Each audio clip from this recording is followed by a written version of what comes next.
प्राचीन मंदिर है। यहाँ भगवान वराह का स्वयं प्रकट विग्रह है। 10वीं शताब्दी में राजा रुद्रदेव ब्राह्मण ने इस मंदिर का निर्माण कराया था। मंदिर को वर्तमान स्वरूप 13वीं शताब्दी में चौहान राजा अर्णोराज ने प्रदान कराया था। दर्शकों, आज एक बार फिर चलते हैं राजस्थान के पवित्र शहर पुष्कर में, जहां व्याप्त है आध्यात्मिकता का वातावरण। आध्यात्मिकता और संस्कृति का अनोखा मिश्रण पुष्कर तीर्थ को अद्वितीय बनाता है, जो वराह पुराण की कथा का सम्मान करते हुए समकालीन दुनिया को गले लगाता है। पुष्कर के कई अन्य मंदिरों की तरह वराह मंदिर भी खूबसूरती से किलाबंद है। मंदिर का एक मुख्य आकर्षण ये है कि मुख्य रूप से भगवान वराह विष्णु के अवतार को समर्पित होने के बावजूद इसमें ब्रह्मा, विष्णु और शिव की मूर्तियां हैं। आज हम जिस वराह मंदिर के दर्शन करने जा रहे हैं, पुष्कर के प्राचीन मंदिरों में से एक भगवान विष्णु के तीसरे अवतार वराह अवतार मंदिर के, जो वराह घाट से करीब 150 मीटर की दूरी पर मौजूद है। नमस्कार दर्शकों, मैं पारुल शर्मा हमारे कार्यक्रम मंदिर दर्शन में एक बार फिर आप सबका स्वागत अभिनंदन करती हूँ। आज हम जिस वराह मंदिर के दर्शन कर पुण्य लाभ प्राप्त करने जा रहे हैं, उससे पहले जानते हैं विष्णु के वराह अवतार के बारे में। पृथ्वी की रक्षा करी ले वराह अवतार, हिरण्याक्ष हंता बने हरा धरा का भार, हिरण्याकश्यप मन बसा मात्र एक ही ध्येय, ब्रह्मा जी से वर लिया बना अमोघ अजय। पुराणों के अनुसार भगवान विष्णु ने पृथ्वी या भूदेवी को राक्षस हिरण्याक्ष से बचाने के लिए वराह अवतार लिया था, जिसने इसे ब्रह्मांडीय महासागर में डुबो दिया था। और इस रूप में विष्णु जी एक विशाल सूअर के रूप में प्रकट हुए, पृथ्वी को अपने दांतों पर उठाने और ब्रह्मांड में उसके सही स्थान पर वापस लाने के लिए गहरे पानी में गोता लगाया।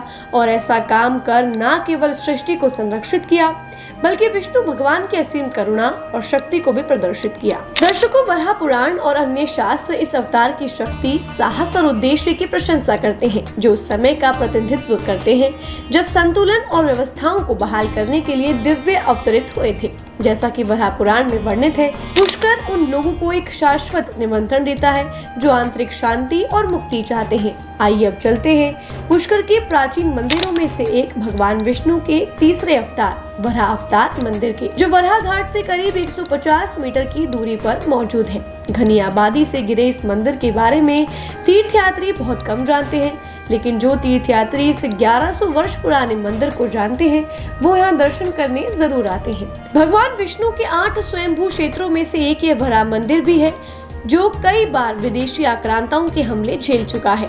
वराह मंदिर में विराजमान प्रतिमा स्वयंभू है, जो करीब 2 फुट की है, बेहद नयनाभिराम है।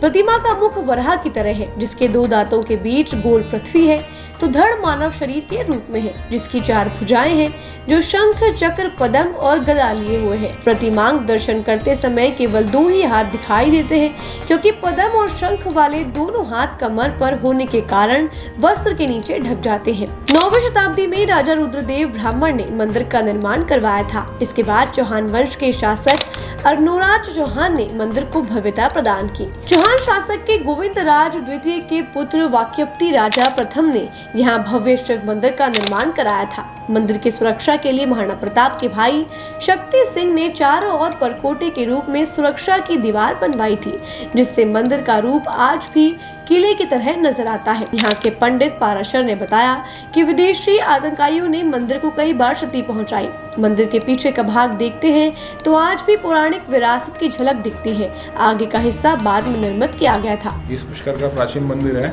यहाँ भगवान वराह का स्वयं प्रकट विग्रह है। 10वीं शताब्दी में राजा रुद्रदेव ब्राह्मण ने इस मंदिर का निर्माण कराया था। मंदिर को वर्तमान स्वरूप 13वीं शताब्दी में चौहान राजा अर्णोराज ने प्रदान कराया था। इस मंदिर ने कई बार यवन आक्रमण झेला और मुगल शासक औरंगजेब ने इस मंदिर को नष्ट करने का पूरा प्रयास किया था। यहाँ भगवान विष्णु के तीसरे अवतार वराह का स्वयं प्रकट विग्रह है। मुगल शासक औरंगजेब ने भी मंदिर को नष्ट करने का पूरा प्रयास किया था, लेकिन तत्कालीन जोधपुर रियासत के राजा अजीत सिंह ने औरंगजेब को मुंह तोड़ जवाब दिया था। हालांकि तब मंदिर को बहुत क्षति पहुंची थी। इस मंदिर को आखिरी बार 17वीं शताब्दी में जयपुर के राजा सवाई सिंह जयसिंह ने जीर्णोद्धार कराया। तब से वर्तमान तक मंदिर का वही रूप है। एक खास बात, जो भी श्रद्धालु वराह भगवान से भूमि संबंधी समस्या के लिए प्रार्थना करते हैं, उनकी सारी समस्या का निदान भगवान विष्णु तुरंत कर देते हैं।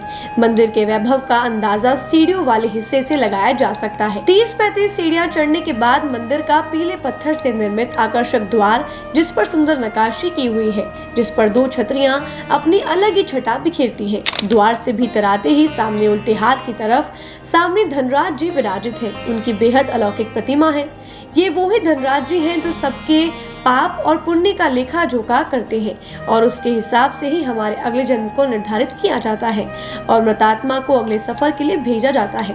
पूरा मंदिर सुंदर नक्काशी, जटिल डिजाइन और द्वारपालों की आदमकद प्रतिमाओं से सुशोभित है। मंदिर में भगवान गरुड़ को समर्पित सोने के पैटर्न वाले खंभे भी हैं। तो दर्शकों, ये था विश्व प्रसिद्ध वराह मंदिर, जो विष्णु के 9 अवतारों में से एक है। हमारे चैनल बात आज की का ये प्रयास रहता है कि हमारे कार्यक्रम मंदिर दर्शन में संबंधित मंदिर की अधिक से अधिक जानकारी आप तक पहुंचाएं, पूरे मंदिर के दर्शन कराएं, जिससे हम सभी लाभान्वित हो सकें। अब वक्त आ गया है आपसे विदा लेने का। फिर मिलेंगे अगले हफ्ते गुरुवार को एक और अद्भुत चमत्कारिक मंदिर को लेकर। तब तक के लिए दीजिए आज्ञा। नमस्कार, शुभ रात्रि। ओम नमः श्री वराहाय, धस्से रणुद्धाय रणाय स्वाहा।